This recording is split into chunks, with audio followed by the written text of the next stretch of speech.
Halo semuanya, perkenalkan nama saya Muhammad Jasman Gufron dari kelas Data Science. Hari ini saya akan menjelaskan, mempresentasikan tentang Capstone Project Modul 3, yaitu E-commerce Customer Churn Business Problem. Eh, Perusahaan-perusahaan e-commerce banyak mengalami penurunan retensi pelanggan. Jadi banyak pelanggan yang pindah dari satu e-commerce ke e-commerce lain. Atau setelah pembelian, dia tidak melakukan pembelian ulang. Hal ini menimbulkan banyak pertanyaan.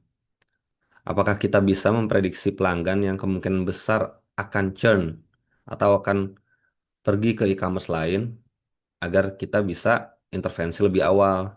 Tujuannya yaitu kita membangun model machine learning untuk memprediksi. Selanjutnya, kita identifikasi faktor-faktor apa sih gitu yang menyebabkan customer tersebut churn.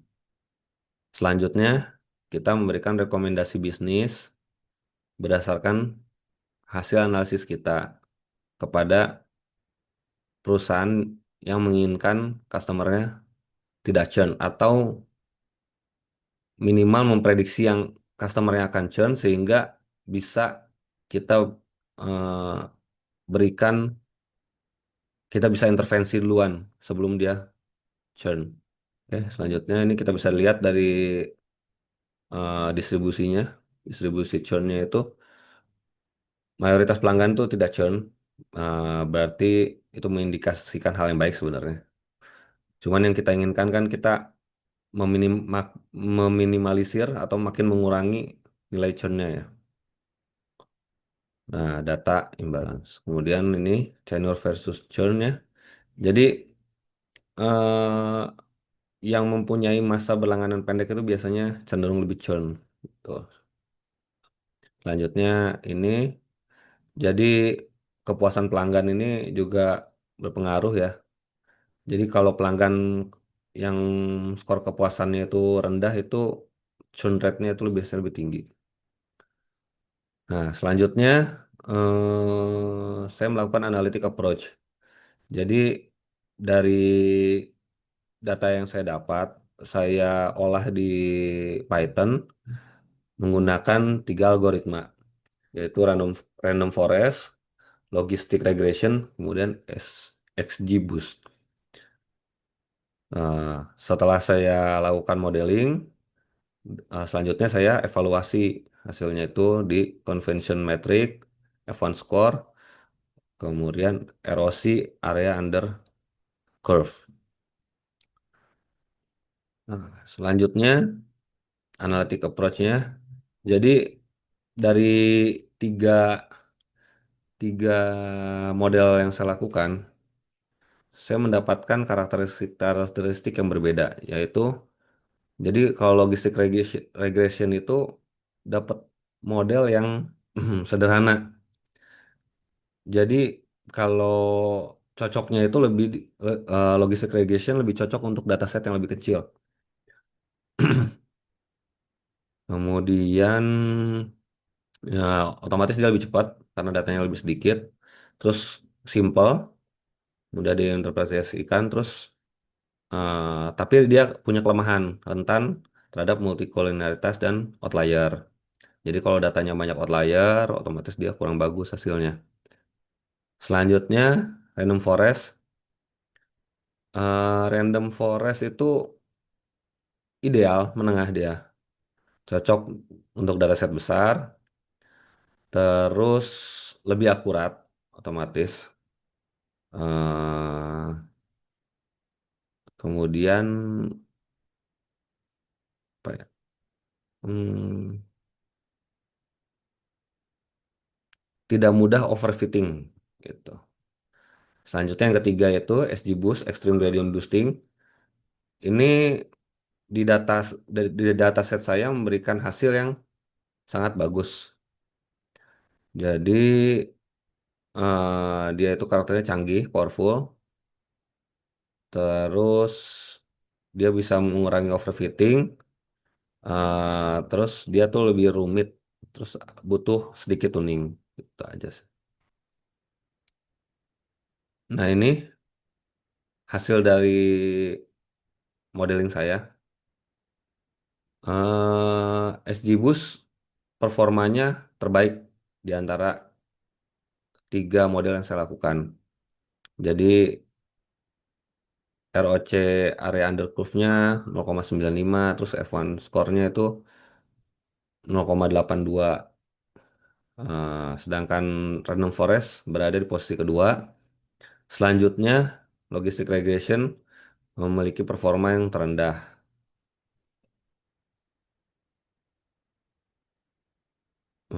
Ini untuk analisis perbandingan modelnya. Mungkin bisa dibaca sekilas. SGBoost, intinya SGBoost lebih baik di antara tiga model yang saya lakukan untuk dataset saya. Eh, jadi kalau untuk logistic regression ini dia masih bisa dipertimbangkan sebenarnya, tapi untuk baseline model aja gitu. Terus F1 score-nya jauh nih. SG Boost sama Random Forest saja masih tinggi SG Boost di 0,82 gitu. Nah, ini evaluation matrix. eh Evaluation matrix menghasilkan ini. Jadi true negatifnya dia diprediksi negatif, not churn, dan true-nya itu not churn juga. Jadi dia memprediksi orang yang tidak churn. Nah, ini bagus ya, 642 sesuai dengan jumlah not churn-nya sangat banyak. Terus kemudian true positifnya, jadi diprediksi dia churn, uh, true-nya juga dia churn gitu. Dia benar-benar churn gitu. Dari sini bisa dilihat biasanya karakternya itu cashback-nya kecil, terus puasnya rendah. Selanjutnya ada false positif. False positif ini kesalahan tapi yang tidak terlalu fatal lah. Dia dia diprediksi positif churn, tapi ternyata masih stay dia, masih loyal gitu. Jadi paling dampaknya bisnisnya itu perusahaan berikan diskon nggak tepat sasaran aja gitu. Sebenarnya nggak perlu, dia juga nggak bakal churn gitu. Selanjutnya biaya marketing jadi membengkak gitu. Nah, yang paling parah ini ada 44 itu pelanggan diprediksinya dia bakal stay gitu, not churn.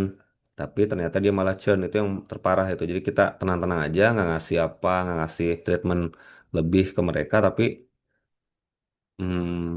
mereka malah churn gitu. Ya solusinya itu mungkin tingkatkan model terus tambahkan fitur biar kita bisa makin banyak fitur makin bagus kan. Selanjutnya, saya juga melakukan analisis terhadap fitur yang penting, fitur yang fitur yang penting yang berpengaruh terhadap hmm, churn atau tidaknya customer, yaitu tenur.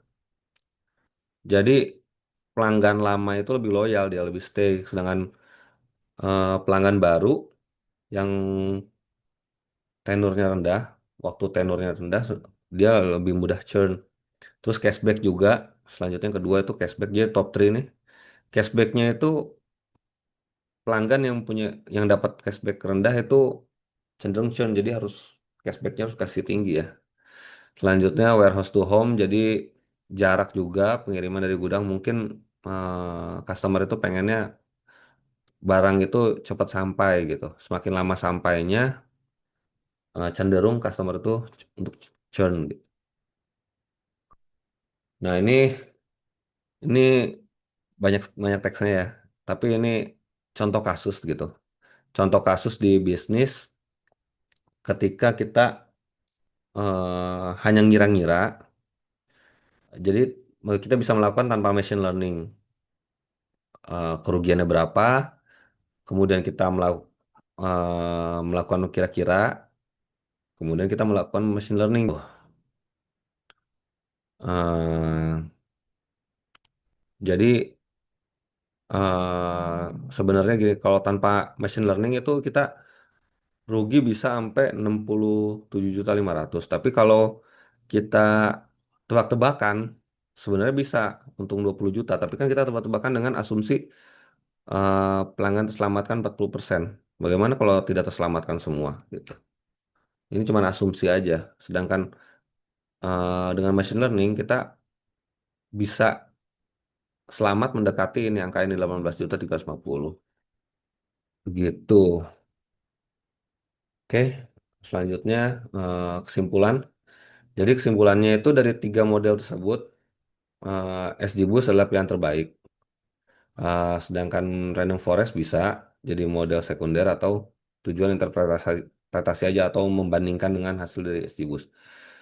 Kemudian hmm, faktor paling pentingnya itu ada tenure, cashback amount. Jadi lamanya dia menjadi customer berlangganan, tenurnya ini harus diperhatikan. Terus kemudian cashbacknya juga harus diperhatikan. Kemudian jarak dari gudang ke rumah. Jadi mungkin harusnya dibuat cabang-cabang terdekat ya, biar agak sampai gitu, agak sampai ke tempat tujuan lebih dekat. Terus kemudian dengan machine learning, bisnis itu nggak nebak-nebak lagi, nggak main asal tebak, untung-untungan gitu. Siapa yang churn, siapa yang enggak. Tapi kita bisa memprediksi secara cerdas. Nah, ini dapat mengurangi churn, terus kemudian menghemat biaya produksi karena on point. Siapa yang kita akan berikan promosi atau kita berikan cashback. Selanjutnya akan meningkatkan dalam jangka panjang, meningkatkan pendapatan dalam jangka panjang. Rekomendasi eh, rekomendasi dari saya itu fokus fokus dengan pelanggan yang baru, tenor yang rendah, terus kemudian yang skor kepuasan rendah. Selanjutnya fokus pada customer yang retensi tinggi eh, dan dia mendapatkan cashback rendah, itu juga harus difokuskan.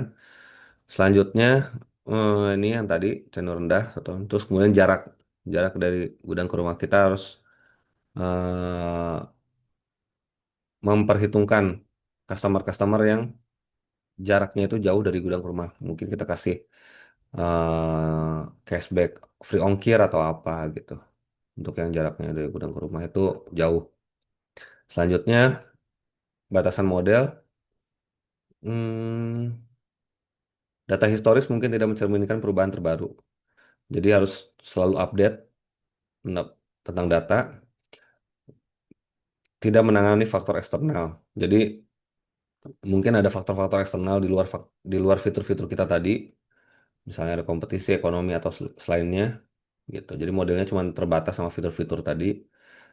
Selanjutnya kumpulkan lebih banyak data perilaku pelanggan. Eh, jadi fitur-fitur yang mungkin ditambah, tapi yang berkaitan dengan dia churn atau enggaknya gitu. Terus kita eksperimen dengan algoritma lain.